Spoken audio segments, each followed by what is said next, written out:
Hello guys, ഇന്നെന്താണെന്നറിയില്ല, രാവിലെ എണീക്കാൻ ഭയങ്കര ഒരു മടിയല്ല, പക്ഷേ എന്തോ എന്നെ ഇങ്ങനെ പിടിച്ചു വെക്കും പോലെയായിരുന്നു. പിന്നെ ഞാൻ അങ്ങ് പുഷ് ചെയ്തങ്ങ് എണീച്ചു പോയി.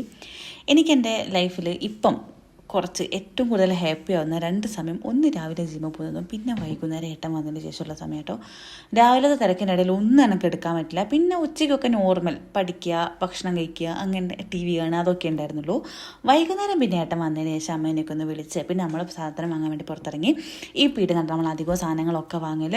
പിന്നെ വന്നപ്പോഴാണെങ്കിൽ കറണ്ട് ഇല്ല, സോ വീഡിയോയ്ക്ക് തീരെ ക്ലിയർ ഇല്ല. ഞാൻ എഡിറ്റ് ചെയ്യാൻ നോക്കിയപ്പോഴത് ശ്രദ്ധിക്കുന്നത്, തീരെ ക്ലിയർ ഇല്ല അല്ലേ. പിന്നെ വാങ്ങിയെന്തൊക്കെയാ വെച്ചാൽ ഗ്രീക്ക് യോഗട്ട് വാങ്ങിയിട്ടുണ്ടായിരുന്നു, തൈര് വാങ്ങിയിട്ടുണ്ടായിരുന്നു, പിന്നെ കോഴിമുട്ട ഒരു 10 അത് ഇടയ്ക്കിടയ്ക്ക് ഇപ്പോൾ വാങ്ങലുണ്ട്, ജിമ്മിൽ പോലുണ്ടല്ലോ. പിന്നെ എനിക്ക് ഇഷ്ടം, എന്നെക്കൊണ്ട് മടുപ്പൊന്നുമില്ല, അങ്ങനെ കഴിച്ചോളും. പിന്നെ നേന്ത്രപ്പായം വാങ്ങിയിട്ടുണ്ടായിരുന്നു, നാളെ ബ്രേക്ക്ഫാസ്റ്റിന് എന്നെക്കൊണ്ട് എന്തെങ്കിലും ആക്കണം എന്ന് വിചാരിക്കുന്നുണ്ട്. And chicken. പിന്നെ കോഴിമുട്ട ഇന്നലെ വാങ്ങിയതിൻ്റെ 3 ബാക്കി ഉണ്ടായിരുന്നു കേട്ടോ, അപ്പോൾ അതും ഞാൻ വേഗം എടുത്ത് വെച്ചു. പിന്നെ ബാക്കിയുള്ളതൊക്കെ എടുത്ത് വെച്ചു എടുക്കാൻ പാകത്തിന്. അപ്പോൾ അത്രയോട് വിചാരിച്ചാൽ വിസിയോ.